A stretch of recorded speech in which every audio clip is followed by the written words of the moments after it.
Zacarías 12, nos estamos acercando al bloque final de este penúltimo profeta, ¿verdad? Zacarías, Malaquías, y estaríamos terminando los profetas menores. Zacarías capítulo 12.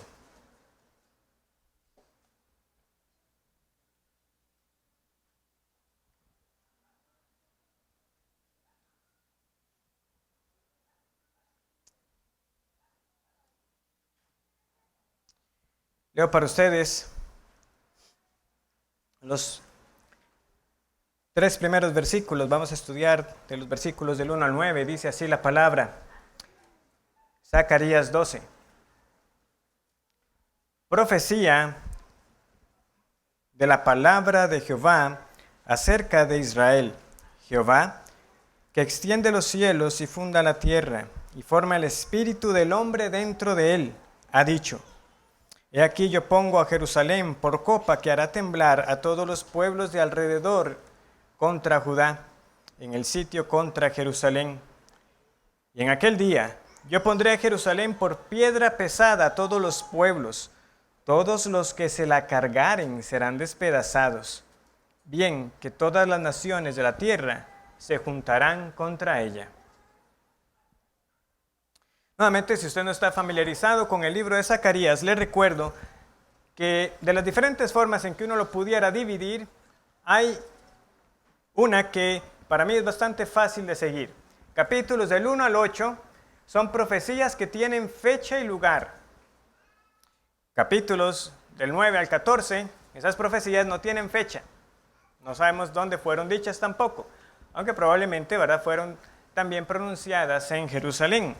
Pero no hay una fecha específica que nos dé alguna pista en qué momento le fueron reveladas al profeta. Pero eso es un asunto minoritario. La primera parte, ¿verdad?, esos primeros 8 capítulos, vimos que las profecías están dominadas principalmente por unas visiones, es decir, 8 sueños que tuvo el profeta en una sola noche, inspiración divina, y muchos relacionados, ¿verdad?, nuevamente con el Señor cuidando a su pueblo y restaurándolo. Luego tuvimos unas profecías acerca del ayuno y la correcta motivación para adorar al Señor, terminando nuevamente igual con un lenguaje de lo que en un día le espera al pueblo de Dios. Cuando vamos a los capítulos 9 al 14, la tónica no cambia mucho, pero como les digo, el lenguaje sí marca que estamos en otro momento del libro. Y realmente, del capítulo 9 al 14, solo tenemos 2 grandes profecías. Lo vemos por la palabra profecía, precisamente que está ahí. Ustedes van al capítulo 9, versículo 1 y dice, la profecía. Y usted sigue leyendo y no se va a encontrar la palabra profecía hasta que llega al capítulo 12, profecía. Entonces, 2 profecías. 2 grandes bloques proféticos son los que concluyen el libro. Los capítulos 9 al 11, para los que estuvieron estos domingos anteriores, notaron, ¿verdad?, que el lenguaje que predomina es el de el buen pastor. El Señor resuelve el problema del mal liderazgo dando un buen pastor a su pueblo. Sabemos quién es nuestro Señor Jesucristo. Pero también hay consecuencias para los que menosprecian al buen pastor que el Señor da. Y también ellos y los que lo siguen tendrán consecuencias. Entonces finalmente llegamos a esta profecía del capítulo 12. Y hay algo que rápido tiene que salirle a uno así por más despistado que esté leyendo. Y en aquel día, versículo 3, versículo 4, y en aquel día, versículo 6, y en aquel día, el versículo 8, en aquel día, versículo 9, y en aquel día. Y usted sigue leyendo hasta el capítulo 14, y en aquel día.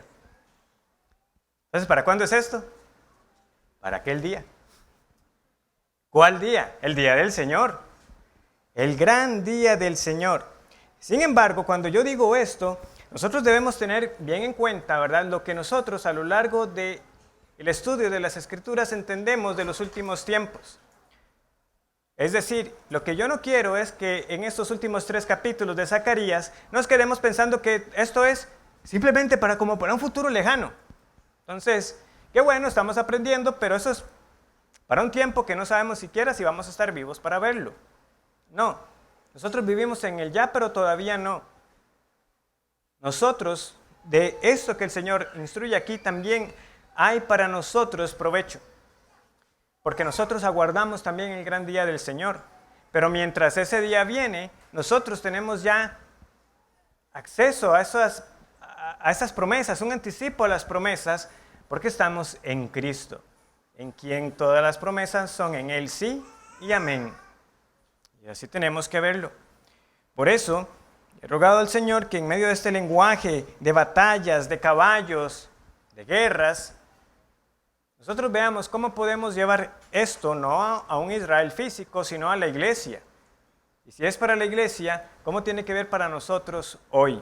No solamente entonces que seamos convencidos de la victoria de Dios, o como voy a enfatizar, la victoria de nuestro Dios, sino que esta verdad nos afecte tangiblemente.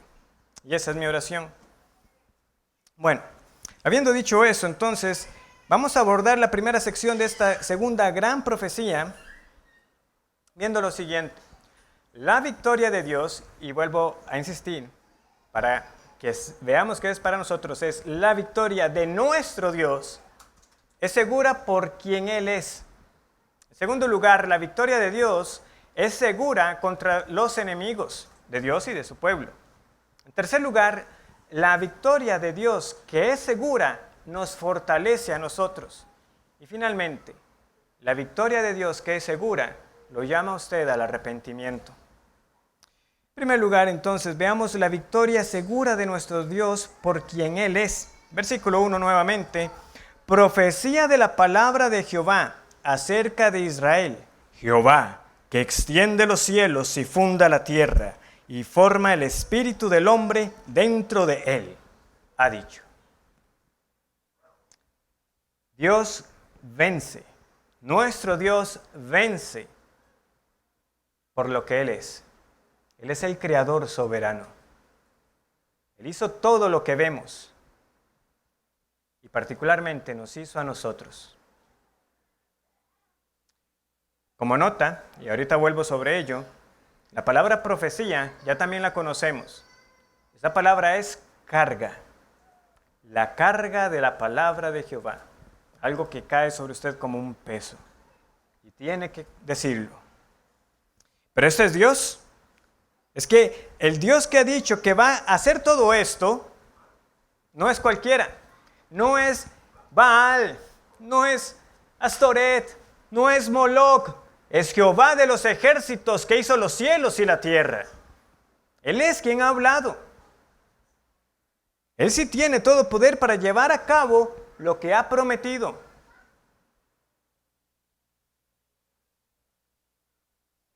Nosotros podemos decir muchas cosas que al final de cuentas se pueden quedar en buenas intenciones porque no tenemos el poder de llevarlo a cabo. Cuando Dios habla, Él hace. Simplemente una cuestión de tiempo, porque tiene el poder para hacerlo. Él es el Dios creador y todo lo que esto conlleva. Un Dios que hizo los cielos y las estrellas. Debería maravillarnos a nosotros lo que las personas, ¿verdad?, entendían del poder de Dios que hizo los cielos y la tierra con el limitado conocimiento de cómo nosotros vemos cuán vasto es el universo. Sencillamente yo quedo, a veces aterrado. Es que aquí pareciera que estamos detenidos, pero es que estamos dando vueltas. Es el Dios que sostiene los cielos y la tierra. Jehová de los ejércitos es quien ha hablado. No es casualidad que muchos identifiquen estas palabras entonces más bien como una doxología o como parte de un himno antiguo. Obviamente tenemos este fragmento conservado para nosotros. Esto cantaban para el Señor. Jehová, que extiende los cielos y funda la tierra y forma el espíritu del hombre dentro de él. Y esto es lenguaje profético también por excelencia. Si vamos a Amós 4:13, por favor, pueden ir unas páginas atrás y veremos cómo los profetas habitualmente incluían estos himnos, estos fragmentos de himnos. En su momento ya estudiamos este pasaje y también Amós 4:13 es un fragmento de himno. ¿Y qué se cantaba? Porque aquí el que forma los montes y crea el viento y anuncia al hombre su pensamiento, el que hace de las tinieblas mañana y pasa sobre las alturas de la tierra. Jehová Dios de los ejércitos es su nombre. Y declaraciones similares también tenemos en el profeta Isaías. Leo para ustedes Isaías 42:5.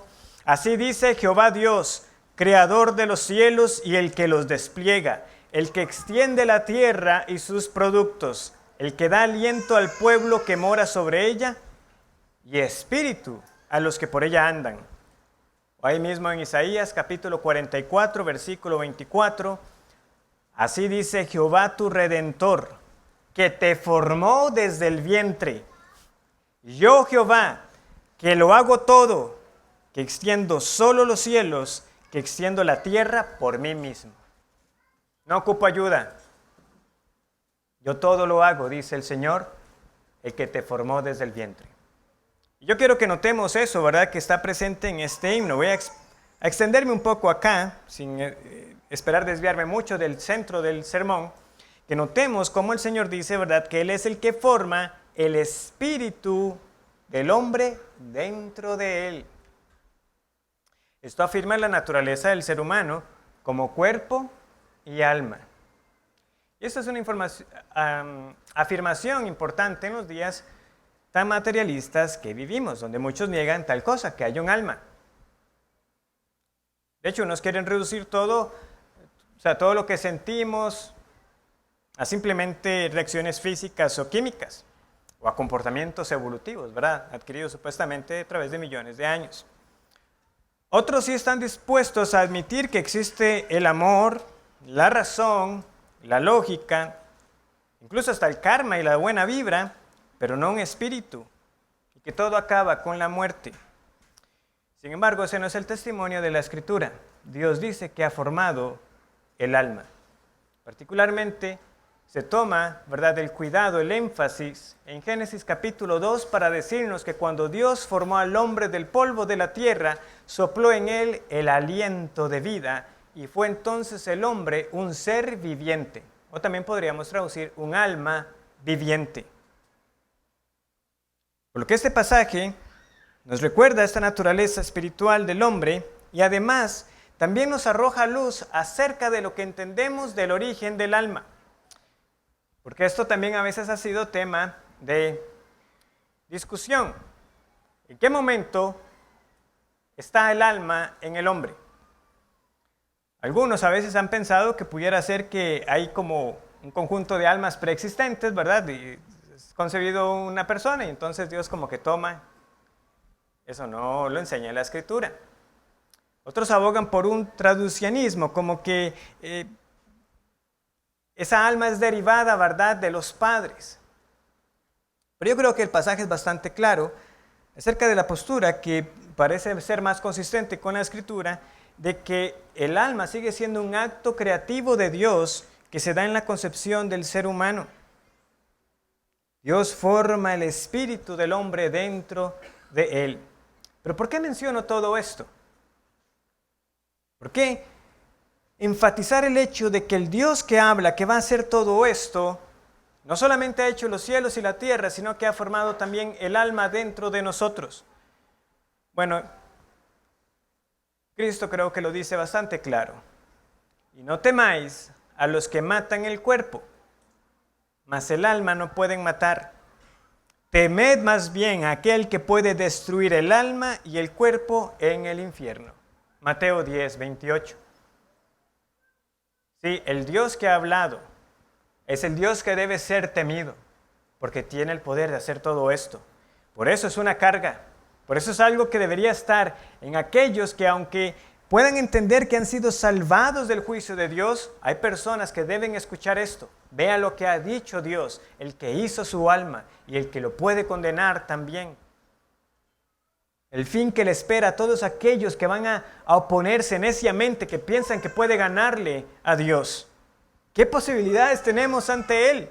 Él es el Creador, su voluntad será hecha. Solo hay dos opciones: servirle y adorarle, o sufrir las consecuencias justas por ser rebeldes ante Él.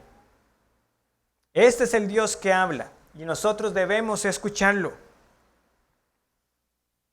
Porque si nos dice que vencerá, Él vencerá. Como lo dice un comentarista, porque Jehová es el creador, Él es el soberano sobre la creación y el Señor de la historia. Por lo tanto, cuando Él da su palabra acerca del futuro, Él tiene el poder de llevarlo a cabo. Esta es entonces la segura victoria de nuestro Dios por quien es Él. Pero si este Dios es su Dios, entonces usted puede decir que su victoria es segura contra sus enemigos también.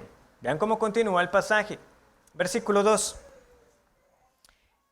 He aquí, yo pongo a Jerusalén por copa que hará temblar a todos los pueblos de alrededor contra Judá, en el sitio contra Jerusalén. Y en aquel día yo pondré a Jerusalén por piedra pesada a todos los pueblos. Todos los que se la cargaren serán despedazados, bien que todas las naciones de la tierra se juntarán contra ella. En aquel día, dice Jehová, heriré con pánico a todo caballo y con locura al jinete, mas sobre la casa de Judá abriré mis ojos, y a todo caballo de los pueblos heriré con ceguera.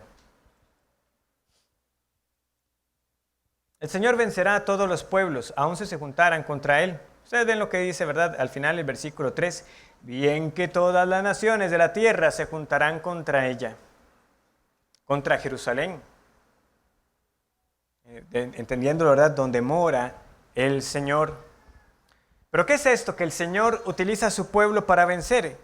Y además, con estas figuras un tanto peculiares, ¿verdad? Primero dice que el Señor va a poner a Jerusalén por copa que hará temblar a todos los pueblos de alrededor. La imagen que les voy a compartir, aunque es algo peculiar, no es ajena al lenguaje profético. Vean, literalmente esta copa que hace temblar es una copa que embriaga, que emborracha. Y bueno, pues sucede cuando las personas a veces están ebrias que tambalean, no se pueden sostener en pie. Eso es lo que el Señor está dando a entender acá. Es también llamada la copa de aturdimiento en Isaías, o es la copa que hace tambalear en Jeremías 25, 15 y 16. La persona que bebe esta copa se tambalea.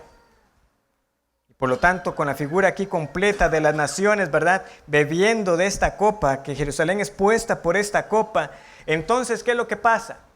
Se quieren unir contra el pueblo del Señor, se quieren unir contra Dios, y en su esfuerzo, lo que usted ve, si fuera como un espectador, es un poco de gente que no puede ponerse en pie, se atropellan entre ellos, no van a ganar.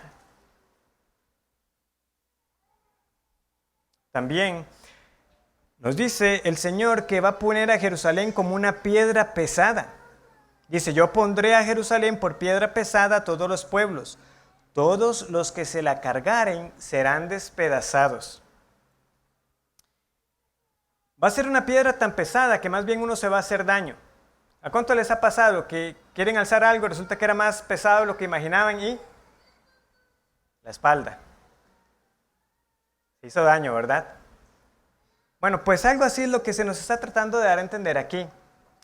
Parece que esas eran las competiciones que hacían los muchachos en Palestina, dice también un antiguo padre de la iglesia, que así medían la fuerza, se ponían a levantar piedras. El asunto es que aquí, cuando todas las naciones se juntan, ahora porque dicen, bueno, está pesada, quizás entre todos, vamos a alzarla, lo que va a pasar es que son despedazados por la piedra, les cae encima. Aquí los ejércitos invasores se harán daño al venir contra la ciudad de Dios. Y personalmente creo que todavía podemos ir un poco más allá, porque esta imagen de una piedra podemos llegar a conectarlo también con nuestro Señor Jesucristo, porque Él es llamado no solamente la piedra angular, sino que es también llamada la piedra de tropiezo y roca que hace caer. Quien desecha a Cristo será quebrantado, y sobre quien Cristo cae, esta piedra, al que le cayere, como dice él mismo de él en los evangelios, le desmenuzará. ¿Cuál es la razón entonces por la que todos los que se oponen al Señor fallarán? Porque se están oponiendo al Señor mismo. Y Él entonces vendrá con su poder, con su autoridad y con su juicio. Y serán desmenuzados. Ese es el resultado de persistir en la necedad de oponerse a Cristo y su reino. Aunque se junten las naciones, no prevalecerán. Y esto ya debería hacernos eco también en la cabeza al lenguaje que encontramos en los salmos, ¿verdad? Podemos ir, por ejemplo, al Salmo 46.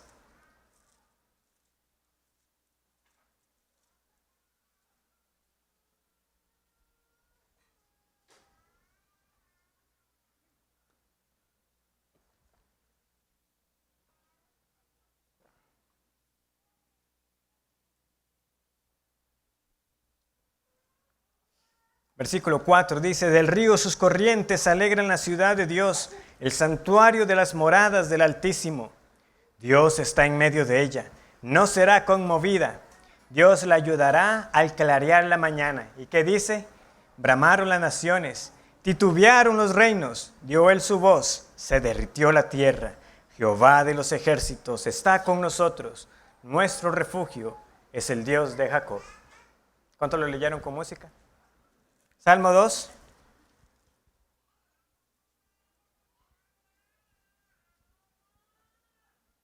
Quizás uno de los salmos más conocidos acerca de esta oposición.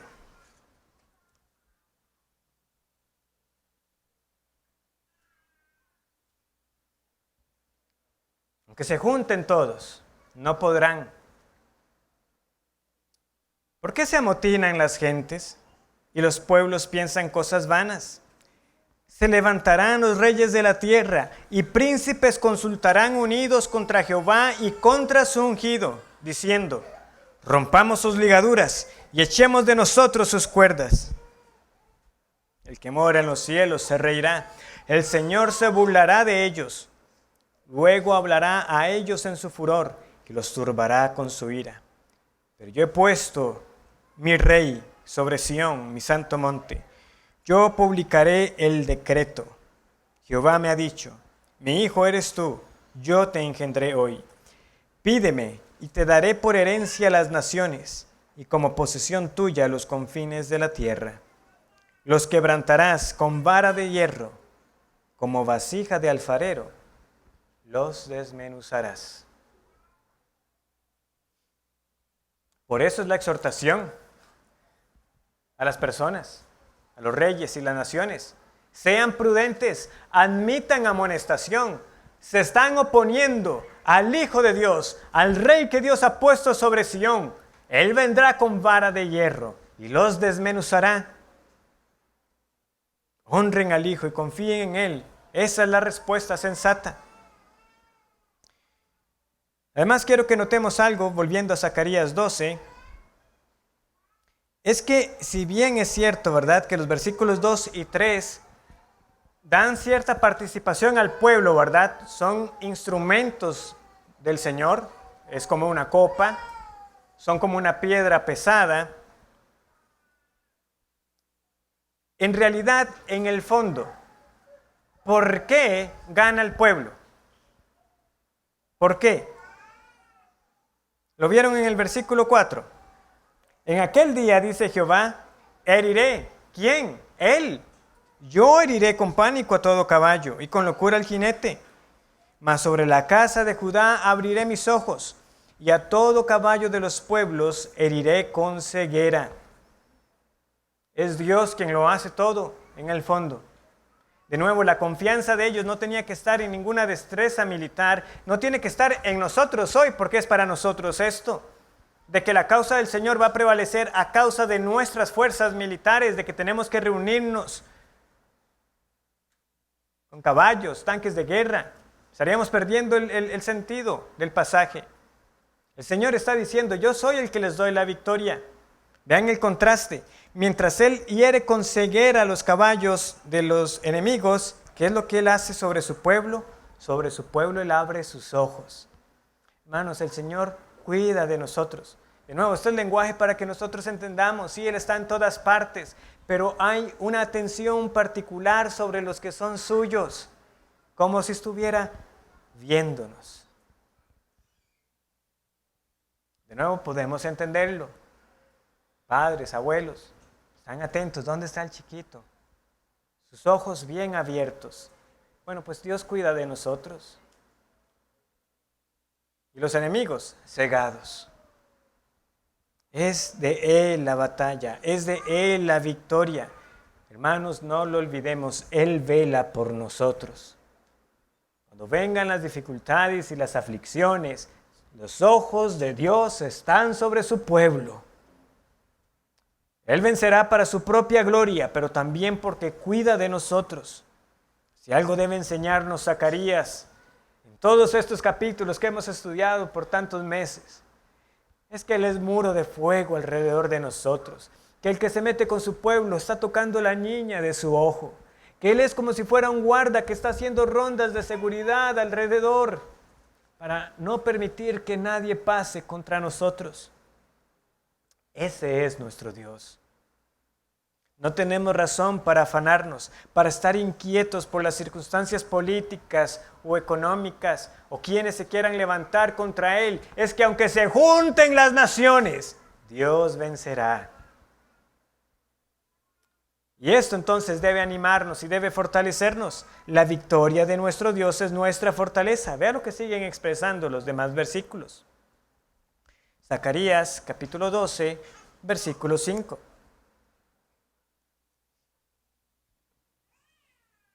Y los capitanes de Judá dirán en su corazón: tienen fuerza los habitantes de Jerusalén en Jehová de los ejércitos su Dios.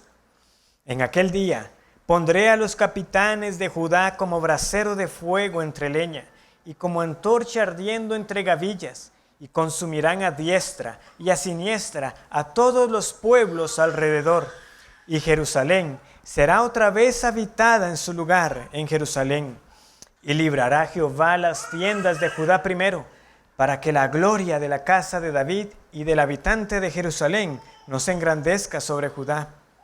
En aquel día Jehová defenderá al morador de Jerusalén. El que entre ellos fuere débil, en aquel tiempo será como David, y la casa de David como Dios, como el ángel de Jehová delante de ellos. Particularmente me encanta como lo dice el versículo 5. Dice que los capitanes de Judá dirán en su corazón: tienen fuerza los habitantes de Judá. Porque esto viene justo después de que se nos ha dicho de que es Dios quien hiere a los caballos y a los jinetes. Entonces vean lo que está pasando. Dice Dios: yo heriré a los jinetes, los caballos estarán con pánico, con miedo. Heriré también a los jinetes con locura, los heriré con ceguera. Y entonces la respuesta de los capitanes es: tienen fuerza los habitantes de Jerusalén. Por un lado, la primera parte de la expresión, de nuevo, para usar este ejemplo con los pequeños, es cuando uno está alzando algo y ellos quieren ayudar.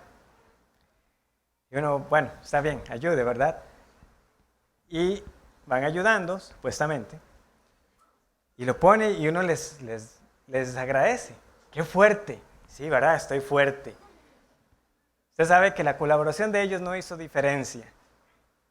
Bueno, la razón última de que la iglesia prevalezca, hermanos, no está en nosotros, sino en nuestro Dios.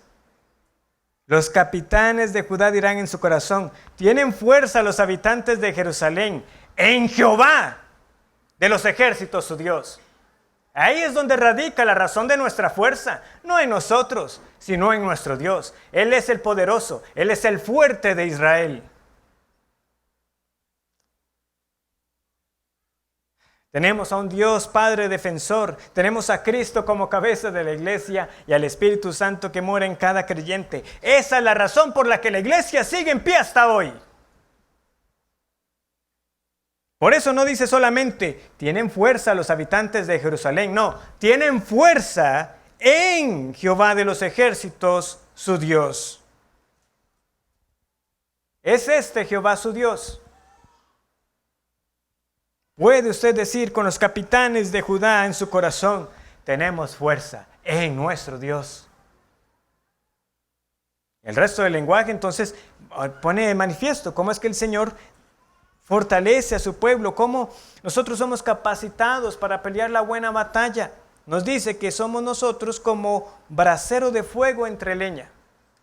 Aquí para imaginarnos, imagínese como un recipiente, como tipo de olla, donde usted pone precisamente los carbones encendidos. Y entonces las naciones enemigas son puestas ahí para ser consumidas. Entonces nosotros somos descritos como esa olla, como esos carbones donde son puestos los enemigos. También tenemos nosotros esta figura, ¿verdad? Como antorcha ardiendo entre gavillas, consumiendo a diestra y siniestra a los pueblos alrededor. Es que el Señor nos fortalece a nosotros para poder vencer. Sin embargo, al estudiar este pasaje, la gran pregunta entonces que luego venía era esta. Si estas son las promesas que nosotros tenemos, si este es el lenguaje con que se describe que somos nosotros los que vencemos, ¿dónde se refleja eso en nuestras vidas? ¿Por qué a veces damos la impresión de que estamos a la defensiva en lugar de comandar los ataques contra el mundo y su oposición diabólica? Bueno, nuevamente la providencia del Señor. En la mañana, sí, estamos contra un mundo que nos aborrece, pero nosotros no debemos estar timoratos, miedosos. Uy, el mundo contra nosotros. Aunque esté el mundo contra nosotros, nosotros tenemos a Dios de nuestro lado. Y mucho más cuando entonces a la luz de la revelación completa, sí, nosotros lo entendemos bien. ¿A quiénes escogió Dios? ¿A los fuertes? ¿A los sabios según el mundo? ¿A los poderosos? No. Dice Pablo, ¿verdad? Mírense ustedes. ¿Quiénes son? ¿Quiénes somos nosotros? Lo débil, lo necio, escogió Dios para avergonzar la sabiduría y a los poderosos y a los fuertes según el mundo. A lo vil y a lo menospreciado escogió Dios y lo que no es para deshacer lo que es. Y precisamente por ello nosotros tenemos la certeza de que no tenemos nada de qué ponernos orgullosos. La razón por la que de nuevo la iglesia sigue en pie no es por nosotros, es por el Señor que nos ha salvado. El punto es que el Señor escoge a estos débiles, necios, para batallar por su reino. ¿Dónde estamos nosotros como estos débiles pero fortalecidos en el Señor, avergonzando a los fuertes según el mundo? ¿Por qué, hermanos? A veces da la impresión de que somos nosotros cobardes, temerosos. Cuando el Señor nos dice a nosotros que Él nos fortalece.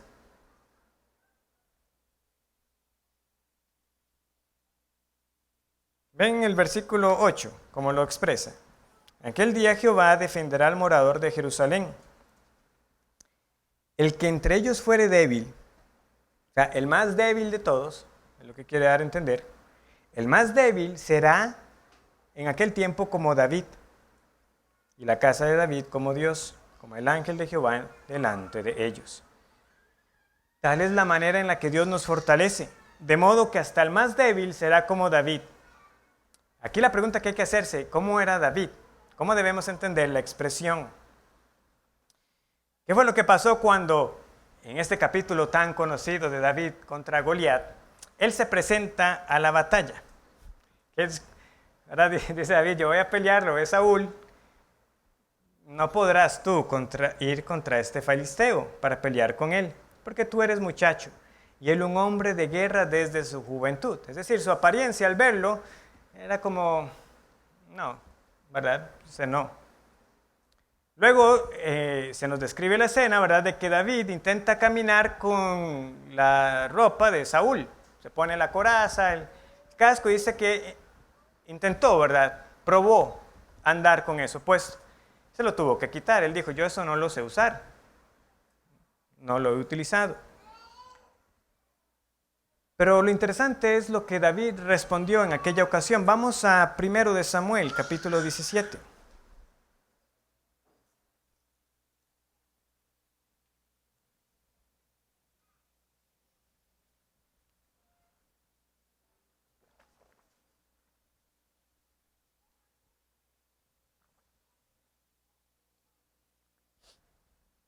Primero de Samuel 17, versículo 34.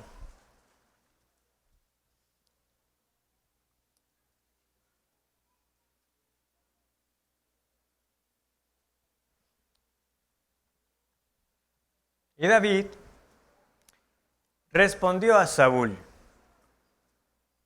su siervo era pastor de las ovejas de su padre, y cuando venía, ojo lo que venía, un león o un oso, y tomaba algún cordero de la manada, salía yo tras él y lo hería, y lo libraba de su boca, y si se levantaba contra mí, yo le echaba mano en la quijada, y lo hería y lo mataba. Fuese león, fuese oso, tu siervo lo mataba. Y este filisteo incircunciso será como uno de ellos, porque ha provocado al ejército del Dios viviente. Y añadió David, Jehová, que me ha librado de las garras del león y de las garras del oso, él también me librará de la mano de este filisteo. Sabemos el resultado. David vence a Goliat y luego las mujeres del pueblo están cantando y danzando. Saúl venció a sus miles, pero David a sus 10,000. David fue exaltado por Dios, no solo por estas proezas, sino como figura del rey prometido. O sea, el punto es que David llegó a ser un hombre exaltado, sin dejar de lado, ¿verdad?, el hecho de aún de estos eventos en los cuales él atribuye que el Señor lo llegó a guardar aún ante fieras como estas. El punto es que el Señor está diciendo, el más débil va a llegar a ser como David. Pero David no fue cualquiera en la historia de Israel. Era la figura del rey prometido, del rey mesiánico, de aquel que gobernaría perfecta y perpetuamente al pueblo. Y de nuevo, eso se dice del más débil. El más débil será como David. ¿Qué quiere decir eso, hermanos? Bueno, obviamente no que nosotros tenemos que pelearnos con gigantes literales. Para nosotros creer que en el Señor tenemos lo necesario para ser de gran utilidad en su reino y con valentía pelear por su causa. Porque nosotros más bien incluso, a diferencia de David, tenemos una certeza de la que él no disfrutó. La certeza de que el Espíritu Santo mora con el creyente para siempre.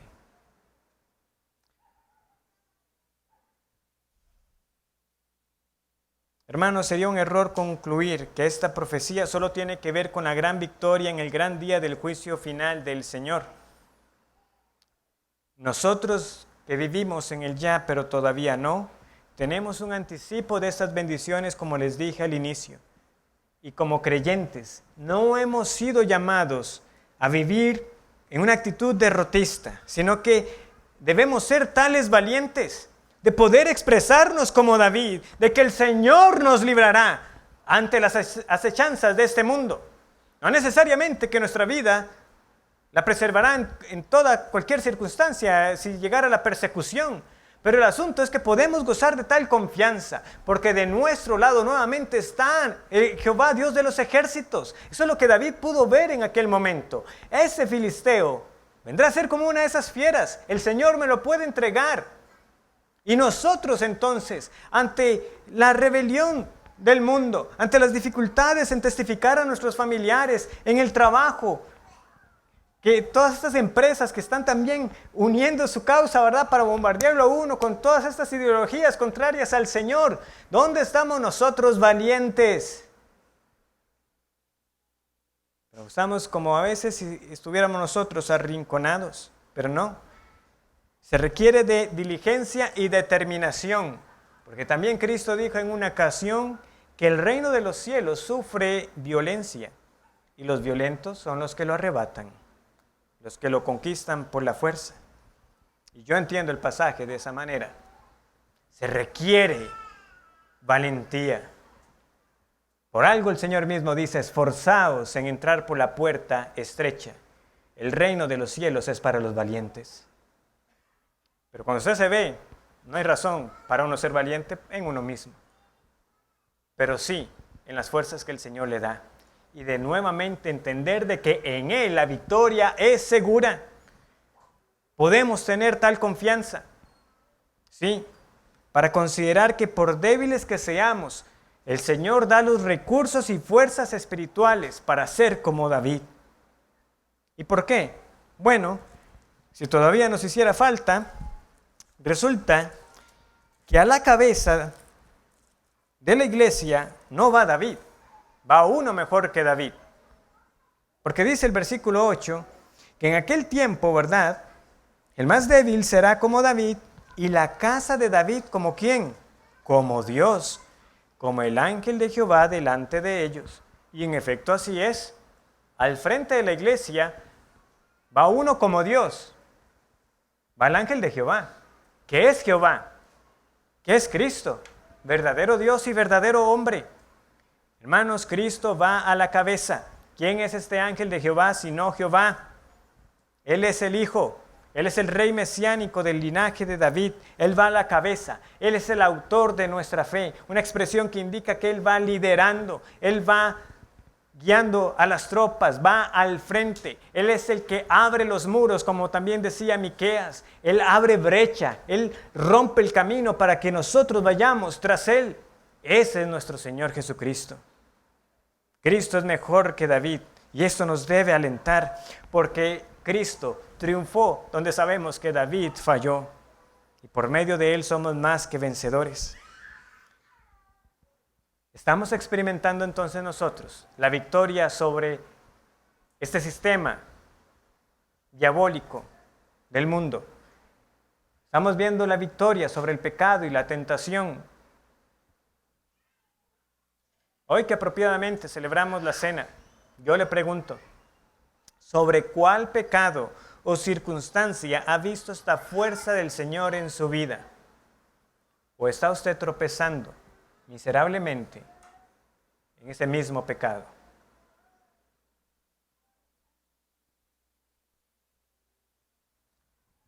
Yo sé de lo que les hablo. Uno se siente que no es útil para la causa del Señor. ¿Cómo puede ser que haya vuelto a pecar en esto mismo? Bueno, recuérdese el Evangelio. ¿Quién es el Cristo que le salvó y que le fortalece? Y tome la armadura y pelee la buena batalla de la fe.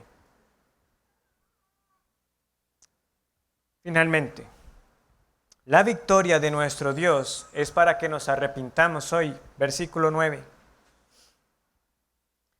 Y en aquel día yo procuraré destruir a todas las naciones que vinieren contra Jerusalén.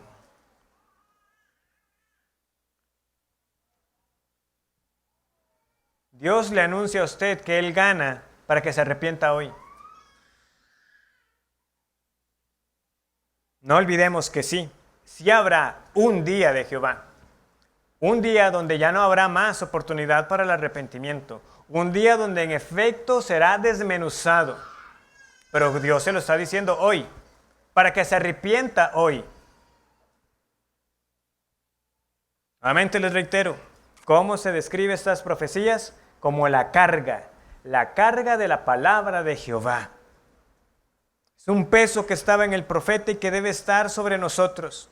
Que si bien entonces podemos decir nosotros, gloria a Dios, soy salvo de su ira, yo soy de su ejército, yo estoy peleando la buena batalla, no olvide entonces a aquellos que están alrededor de usted, que siguen en el reino de las tinieblas. Porque es hoy que Dios manda a todos los hombres en todo lugar que se arrepientan. Y no se confundan, si quizás esta palabra, que aunque está bien ahí, pero pudiera quizás a veces por el cambio o el sentido, confundir a algunos, cuando Dios dice que Él procurará destruir. ¿Verdad? Como si quisiera decir que Dios, voy a intentar algo. No, Dios no va a procurar destruir en ese sentido. Él destruirá. Lo que está diciendo es que vendrá el día en que lo hará, que eso es lo que Él va a procurar hacer. Y como lo va a procurar hacer, y como es Dios, ¿qué es lo que va a pasar? Lo va a hacer, porque es Dios. Jehová de los ejércitos ha hablado, el que extiende los cielos y que forma el alma del hombre dentro de él. Dios está dispuesto a hacerlo. Y entre tanto, ¿qué haremos? ¿Cuánto más vamos a posponer el estar a cuentas con Dios? Cuando Dios le dice a usted, vendrá el día en que voy a destruir a todas las naciones que vinieren contra Jerusalén. Todos los que se opongan a Dios y a su pueblo perecerán. Y Dios se lo está diciendo hoy. Arrepiéntase hoy y crea hoy y sea parte del reino de Dios, del victorioso reino de Dios hoy. Entonces, hermanos, así es como inicia esta primera sección de la última profecía de Zacarías. Es una carga, algo que lamentar para los que no escuchan, pero de consuelo, ánimo y fortaleza para el pueblo del Señor a través del Cristo que ya vino y que regresará. Por eso espero que podamos apreciar mejor las palabras del himno que entonábamos ahora al inicio. Firmes y adelante, huestes de la fe, sin temor alguno que Jesús nos ve. Jefe soberano, Cristo al frente va y la regia enseña tremolando está. Bueno, una pausa, ¿qué es todo eso? La regia enseña, la bandera, el estandarte se está ondeando victorioso. Tronos y coronas pueden perecer, de Jesús la iglesia constante ha de ser. Nada en contra suya prevalecerá, porque la promesa nunca faltará. Firmes y adelante, huestes de la fe, sin temor alguno, porque Jesús nos ve. Oremos. Gracias, nuestro buen Dios, por tu palabra, por enseñarnos a nosotros a través de esta profecía que tú nos animas para ser valientes por tu causa. No tenemos fuerzas en nosotros, pero somos fuertes en ti. Que haya esta determinación para resistir los ataques del enemigo, y más bien nosotros ir en marcha, haciendo lo que tú nos mandas, sin temor a las consecuencias, porque tú estás de nuestro lado y la victoria final ya está decidida. Que esto sirva también ahora de estímulo para celebrar la cena. En Cristo te lo suplicamos. Amén.